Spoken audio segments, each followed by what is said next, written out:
हर हर महादेव। श्रीमद् भगवद गीता में श्री कृष्ण ने कहा है, जो पितरों को पूजते हैं उन्हें पितृलोक प्राप्त होता है, जन्म मरण के चक्रों से मुक्ति मिल जाती है। और इसीलिए हर वर्ष 16 दिन ऐसे होते हैं जिसमें परिवार के मृत सदस्यों की आत्मा की तृप्ति और शांति के लिए श्राद्ध और पिंडदान किया जाता है। और हम हिंदुस्तानी ही नहीं बल्कि देश विदेश से बड़ी बड़ी सेलिब्रिटीज भी अपने परिवारजनों का पिंडदान कराने भारत आते हैं, जैसे सिल्वेस्टर स्टेलोन या विल स्मिथ जैसे बड़े नाम तो आप सभी ने सुने होंगे। तो आइए चर्चा करते हैं कि कैसे आप स्वयं ही सरल मंत्रों द्वारा घर पर हवन करेंगे और आपको पितृदोष से मुक्ति मिलती रहेगी। मैं आप सभी से निवेदन करूंगी कि आप कैसे भी करके इस सर्व पितृ अमावस्या पर हवन अवश्य करें। इससे आपके घर में पॉजिटिविटी तो आएगी ही, साथ ही आपके पितरों का आशीर्वाद भी आपको प्राप्त होगा और जाने अनजाने में उनसे या आपसे जो भी भूल हुई है आपको क्षमा मिलती रहेगी। तो चलिए सबसे पहले हम आरंभ करते हैं कि हमें आवश्यक सामग्री क्या चाहिए। पूजा के लिए आपको अक्षत चाहिए, जनेऊ, कपूर, हल्दी की गांठ यानी कि साबुत हल्दी जो आती है वो आप ले लें। और आप याद रखें कि 3-3 गांठें आप अपने मेंबर्स जितने भी हैं आपके घर में उनके हिसाब से ले लें। ये पूजा हमारे कुल देवी देवताओं को भी समर्पित होती है। तो इसके लिए मैं आपको आगे बताऊंगी कि हमें साथ में क्या मंत्र पढ़ने हैं और क्या करना है। तो आपने जो हल्दी की गांठें ली हैं, साथ में आपको शहद, पान का पत्ता, जौ, सुपारी, सिक्के लेने हैं आपको, गुड़, तिल, गंगाजल, खजूर, दही, उड़द, गाय का दूध, हवन सामग्री, घी, दही, मूंग, गन्ना, रोली, जनेऊ, रुई, रक्षा सूत्र, ये सब सामग्री ज़रूरी होती है। लेकिन अगर आपके पास यह सारी सामग्री उपलब्ध नहीं है तो आपको केवल तिल, जो कि आप हवन सामग्री में मिला देंगे, गाय का दूध, आपको साथ में लेनी है हल्दी की गांठ और सिक्का। बाकी आप साधारण तौर पर भी करेंगे और श्रद्धा भाव से करेंगे तो आपको वही पुण्य प्राप्त होगा जो मैंने आपको पहले सामग्री बताई है। यहाँ पर एक खास बात ज़रूर बताऊंगी कि मंदिर में या फिर जहाँ पर देवी देवताओं की मूर्ति या तस्वीरें लगी हैं वहाँ पे आपको आपके पितरों की फ़ोटोज़ नहीं लगानी चाहिए। या तो आप किसी खास तिथि पर ये श्राद्ध कर्म करने जा रहे हैं या फिर आप अमावस्या के दिन करने जा रहे हैं या सर्व पितृ अमावस्या पर यह करने जा रहे हैं, तो आपको सबसे पहले जिस जगह पर आप पितृ कर्म करना चाहते हैं उस जगह को अच्छे से धोकर उस स्थान की साफ सफाई करें और गंगा जल की छींटे या जिस भी पूजनीय नदी का जल है उसे भी आप छिड़क सकते हैं। साथ ही घर के लोगों को अपने पितरों की पसंदीदा व्यंजन बनाने चाहिए, भोजन बनाना है। साथ ही भोजन करवाने के लिए एक थाली में भगवान के लिए थाली और एक पितरों के लिए थाली लगाएं। ब्राह्मणों को भी आपको जिमाना है। अगर आप ऐसे नहीं कर रहे हैं तो आप किसी मंदिर में भी दे सकते हैं बाद में जाकर। अब आपको क्या करना है कि गोबर का जो उपला या कंडा उसको जलाकर उस पर पितरों के लिए भोग अर्पित करना है। क्योंकि यहाँ पे मैं आपको बता दूं कि जो अग्निदेव होते हैं वही हमारे और पितरों और देवी देवताओं के बीच में एक माध्यम का कार्य करते हैं। वही हमारे द्वारा चढ़ाई हुई भोग सामग्री को देवी देवताओं या कुल देवी देवता या पितरों को तक पहुँचाते हैं। तो अब आपको ये हमेशा याद रखना है कि जब भी आप पितरों के लिए कुछ भी कर रहे हैं, चाहे वो अमावस्या का दिन हो या श्राद्ध पक्ष में, या जब भी आप ऐसा कर रहे हैं तो आपको 4 हिस्सों में ये जो भोग आप लगा रहे हैं वो ज़रूर बांटना चाहिए। पहला गाय के लिए, दूसरा अतिथि के लिए, तीसरा कौवे के लिए और चौथा कुत्ते के लिए। तो आपको ये ज़रूर निकालना चाहिए। अतिथि की जगह आप ब्राह्मण मान सकते हैं या आपके जो मान होते हैं जैसे बेटी, दामाद आदि। तो इसके लिए आप अलग निकाल कर उन्हें भोजन कराएं। और अब हम पितरों के लिए हवन विधि जानेंगे। तो हमारे धर्म की परंपरा के अनुसार गृहस्थ पितृगण की तृप्ति के लिए और अपने कल्याण के लिए श्राद्ध कर्म करते हैं। लेकिन ये कर्म तभी पूर्ण होता है जब हम विधान से अग्नि में वैदिक मंत्रों के साथ आहुतियाँ भी देते हैं। तो वैदिक परंपरा के अनुसार विधिवत स्थापित अग्नि में वैदिक मंत्रों की दी हुई आहुतियों धूम्र यानी कि धुआं और वायु की सहायता से हमारे चारों ओर फैल जाती हैं और वहाँ उसके 2 भाग हो जाते हैं। पहला भाग सूर्य रश्मियों के द्वारा पितरों के पास चला जाता है।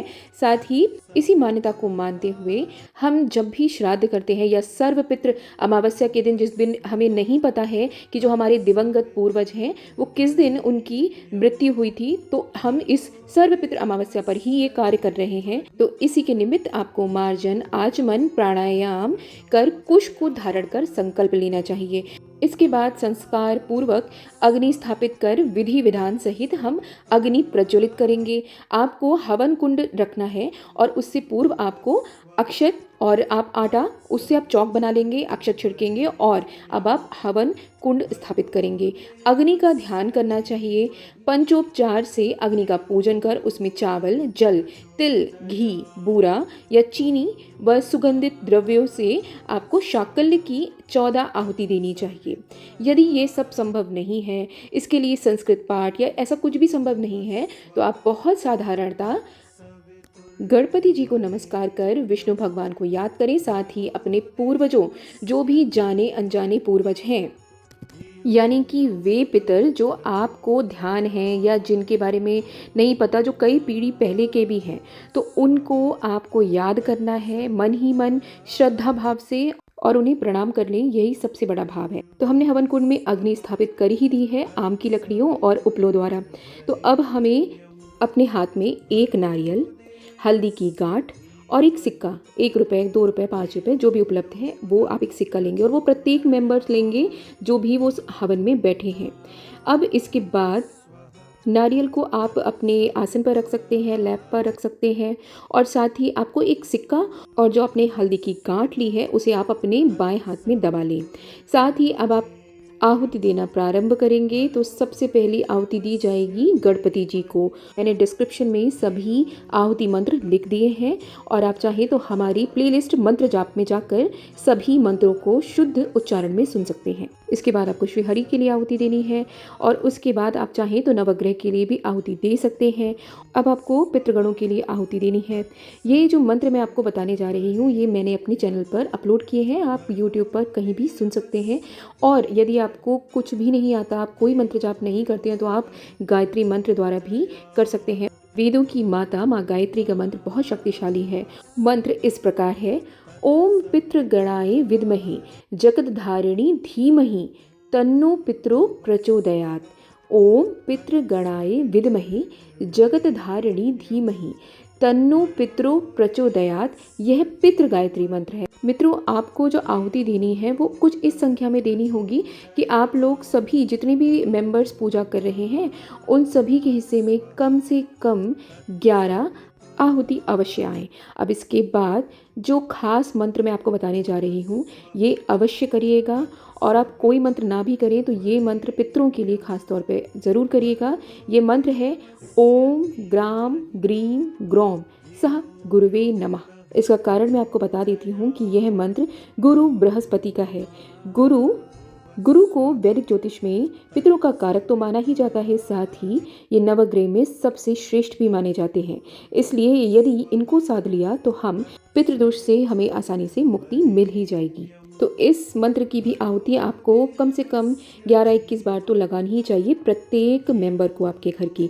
तो इससे जो भी भूल चूक हमसे जाने अनजाने में हुई है हमें उनसे मुक्ति मिलेगी। और मैं आपको यहाँ पे ये भी बताऊंगी कि अगर संभव हो, अगर आपके घर में बहुत ज़्यादा प्रत्यदोष है तो आप प्रत्येक अमावस्या को ये करते रहें तो आपको इसके फल बहुत अच्छे और बहुत जल्दी देखने को मिलेंगे।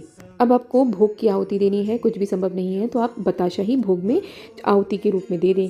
इसके बाद आपको शांत करना है हवन को। और अब आपको क्या करना है कि जो वो सिक्का आपने लिया है वो तो आप किसी मंदिर में दान में दे सकते हैं। साथ ही आपने जो नारियल लिया है वो आप किसी नदी में प्रवाहित कर दें या फिर आप मंदिर में रखाएं। और आपने जो हल्दी की गांठ ली है इसको आपको अपने पास रख लेना है। कोशिश करें तो अपने सिराने, अपने बेड के नीचे, यानी कि आप मैट्रेस गद्दे के नीचे रख सकते हैं तो वो कर लें। कुछ भी संभव नहीं है तो किसी ऐसी जगह रखें जब आप अगले वर्ष ये दोबारा से करेंगे हवन या जब भी आप अमावस्या पे दोहराएंगे तो आप इसको अपने घर के जो पेड़ हैं उनमें दबा सकते हैं। इसका निरादर नहीं करना, इसको अपने पास रखें। आपको पॉजिटिविटी महसूस होती रहेगी। अब आप सभी क्षमा याचना करें, पितरों से क्षमा मांगें, आप अपने कुल देवी देवताओं से क्षमा मांगें। अब आप पृथ्वी पे जल छोड़ते हुए उसका तिलक लगाते हुए ओम इंद्राय नमः और ओम शक्राय नमः कहते हुए आसन से उठ सकते हैं। तो मित्रों, मैंने आपको एक बहुत सरल विधि बताई है जिससे आप सभी अपने घर में आसानी से पितरों के लिए हवन कर सकते हैं और पितृदोष से मुक्ति पा सकते हैं। अंत में कुछ खास चीज़ें ज़रूर बताऊंगी कि यदि किसी भी वजह से आपको किसी ब्राह्मण को भोजन कराना या कुछ भी दान में देना ज़्यादा संभव नहीं है तो आप अपनी सामर्थ्य अनुसार कम से कम 7-8 मुट्ठी तिल भी दान कर देते हैं तो ये भी श्राद्ध पक्ष में बहुत शुभ होता है पितरों के लिए। और प्रत्येक अमावस्या पर तो आप कुछ ना कुछ भी नहीं है तो आप एक दूध का पैकेट ही किसी ज़रूरतमंद को दे दें तो वही बहुत है, अगर आप इसे पूर्ण श्रद्धा से करते हैं। साथ ही आपको पीपल के वृक्ष के नीचे दीपक अवश्य प्रज्वलित करना चाहिए। अगर आप पितृदोष से पीड़ित हैं या नहीं भी हैं तो भी श्री हरि की कृपा प्राप्त करने के लिए।